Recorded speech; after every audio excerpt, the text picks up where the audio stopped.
Bonjour et bienvenue sur cette vidéo de la chaîne Parenthèse Sauvage. D'abord, je voudrais commencer par un grand merci.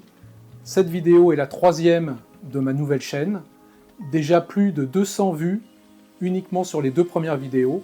C'est un début, mais je voulais vraiment remercier tous ceux qui l'ont liké, partagé, regardé et qui se sont abonnés. Merci encore. Et on va démarrer aujourd'hui avec une nouvelle vidéo concernant les caméras de chasse.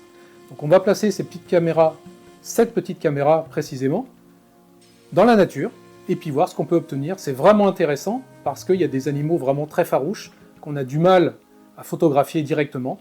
Donc ces petites caméras, on les laisse en place pendant une journée, 2 journées, la nuit, le jour, et ça donne des résultats assez sympathiques, comme vous pourrez voir dans la vidéo.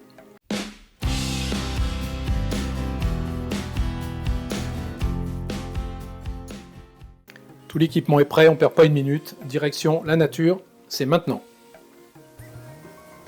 Le but, c'est de se trouver un endroit pour poser la caméra, peut-être sur un passage d'animaux. Ça serait quand même étonnant qu'il n'y ait pas un petit passage d'animaux, qu'on puisse pas récupérer quelques belles images ici.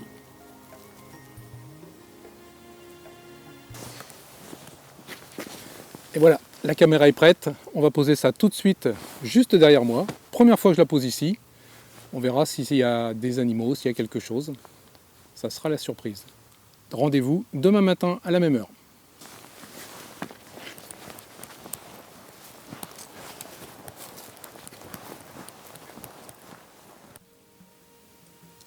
Bon, la caméra est toujours là. On va aller voir s'il y a des images. Waouh, 2021 déclenchement. Bon, à mon avis, il n'y a pas que des animaux là-dedans. Je l'ai peut-être réglé un petit peu trop sensible. Bon, il va falloir vérifier tout ça. Voici une première image où l'on aperçoit un premier oiseau à gauche de l'image. Cet oiseau s'appelle le colin de Californie. Il a été introduit en Colombie-Britannique à plusieurs reprises entre 1860 et 1912 et est originaire de l'Oregon et de la Californie. Une grande partie de la population canadienne se trouve en Colombie-Britannique. Les données indiquent que les populations ont connu une croissance importante depuis 1973.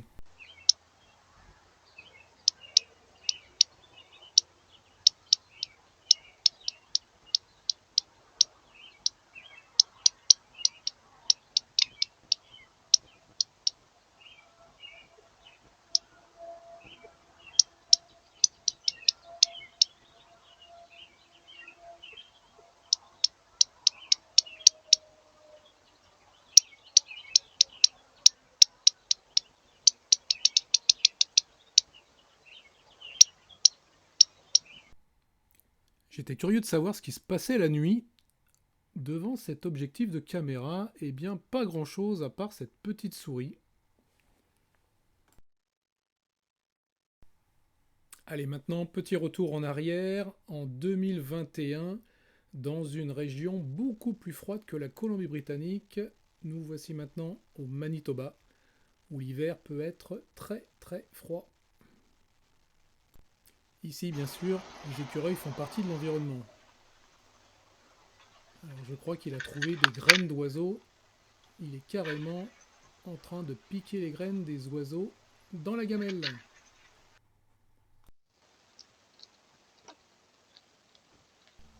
La température indiquée en bas de l'écran n'est pas la température réelle. Je vous montrerai à la fin l'astuce pour pouvoir protéger la caméra. Lors de froid intense, comme il peut y avoir au Manitoba, on peut atteindre les moins 40, moins 43 degrés en réel, avec des ressentis dépassant les moins 50. Inutile de vous dire qu'une caméra de chasse tient environ à moins 20, moins 22, mais ne peut pas aller à cette température-là. Donc il faut trouver des astuces.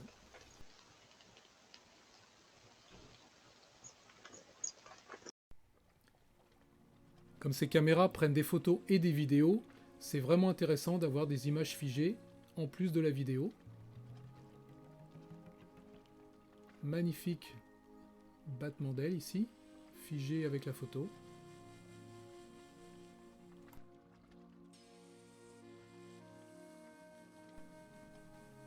Revoilà notre ami l'écureuil qui a l'air de bien se régaler avec les cacahuètes. Et hop, il se sauve en courant. Bon, je pense qu'il faut laisser la place à d'autres. Hein. Petite précision, ces photos et ces vidéos sont prises en pleine ville au Manitoba. C'est très courant d'avoir des animaux qui déambulent dans les villes, dans les quartiers, sans aucun problème.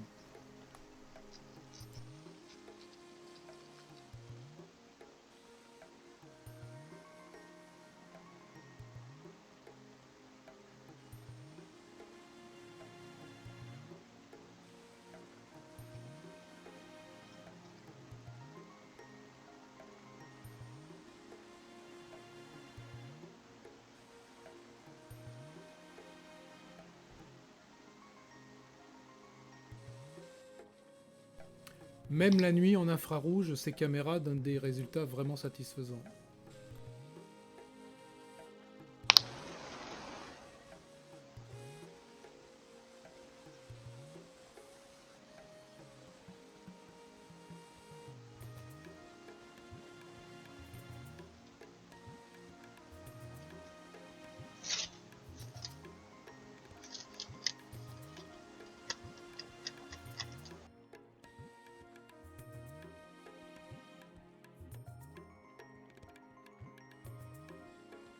Il y a à manger pour tout le monde.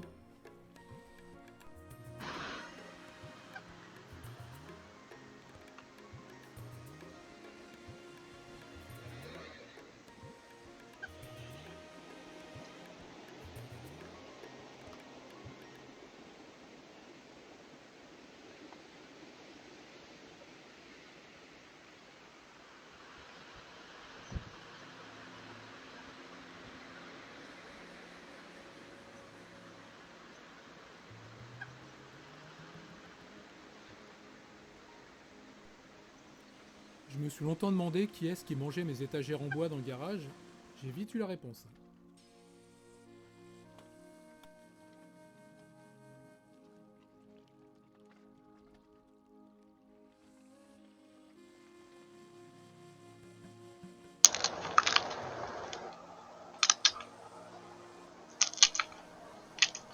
Et oui, vous ne rêvez pas.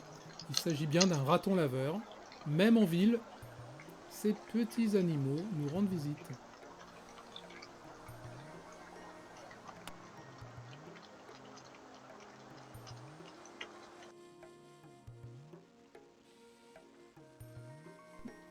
Encore le lapin, très souvent d'ailleurs vers minuit, 1h du matin.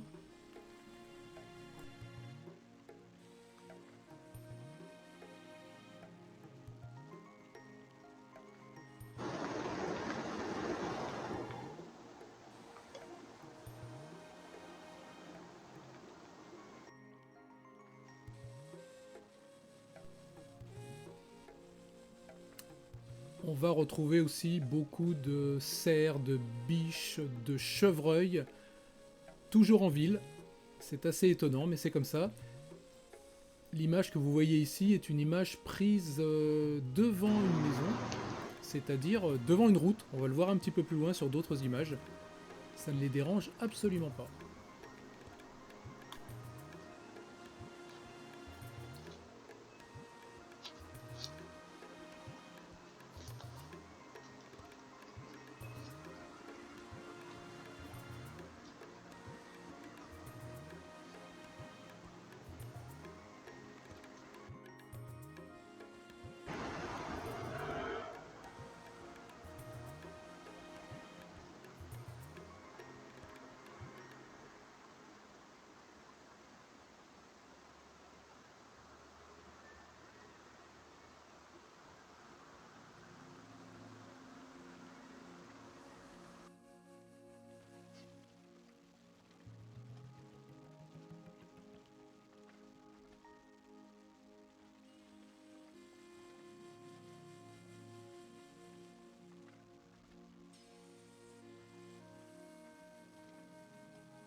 Voici à nouveau les chevreuils, bien tranquilles, juste devant la route, comme on peut voir derrière.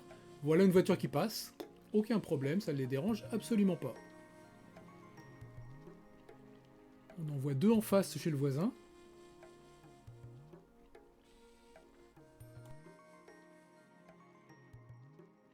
Il y a à Winnipeg plusieurs sociétés de production de cinéma. Comme vous voyez ici, tous les acteurs sont les bienvenus. J'en parlais au début de la vidéo, voici une boîte étanche qui permet d'accueillir un chauffage pour protéger la caméra. Allez, je vous en dis un petit peu plus, on regarde en détail comment c'est fait. Je vous explique maintenant comment utiliser ces caméras avec des températures extrêmement basses. Donc voici une boîte qu'on peut trouver dans le rayon chasse, pêche, qui est une boîte étanche, en plastique. Voici la boîte une fois percée. Dans cette boîte, on va intégrer une petite résistance chauffante. Cette petite résistance chauffante, qui consomme seulement 15 watts, va permettre de préserver les composants électroniques de la caméra de chasse. Alors on place maintenant la caméra dans la boîte, un petit support à l'arrière de façon à la maintenir. Hop, on met ça comme ça. Un petit support derrière. On bloque la caméra et c'est parti. Voilà. Donc la caméra est maintenant dans un environnement complètement étanche et avec une température qui peut être maintenue à 5-6 degrés en fonction du réglage qu'on va lui donner. Évidemment, cette caméra va devoir être utilisée à côté d'une prise de courant, puisqu'il faut la brancher sur du 120 volts, puisque je vous rappelle, ici au Canada, on est en 120 volts. On aperçoit à l'arrière le câble d'alimentation qui rentre grâce à un presse-étoupe IP65 de façon à maintenir l'étanchéité. Donc voici l'intérieur de la boîte.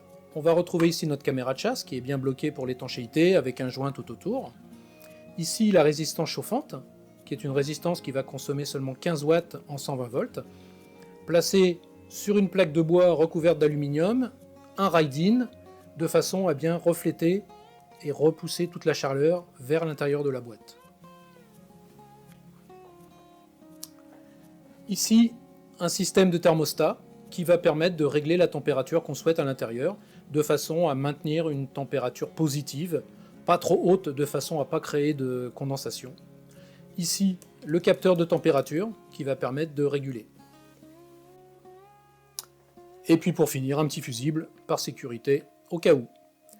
Vous pouvez voir ici une pile 9 volts. Cette pile 9 volts va alimenter un buzzer qui est ici derrière qu'on ne voit pas, qui va juste permettre, grâce à cet interrupteur, de nous prévenir si jamais la boîte n'était pas correctement fermée. Voici maintenant la boîte qui est branchée. Le thermostat nous indique la température ambiante actuelle et on va pouvoir régler la température souhaitée dans la boîte quand ça va être en fonctionnement. Voilà ici par exemple 7,1 degrés, ça veut dire que la boîte va maintenir une température de 7,1 degrés en permanence. Et comme je l'ai indiqué auparavant, si la boîte n'est pas bien fermée, on a une alerte qui nous indique qu'elle est ouverte.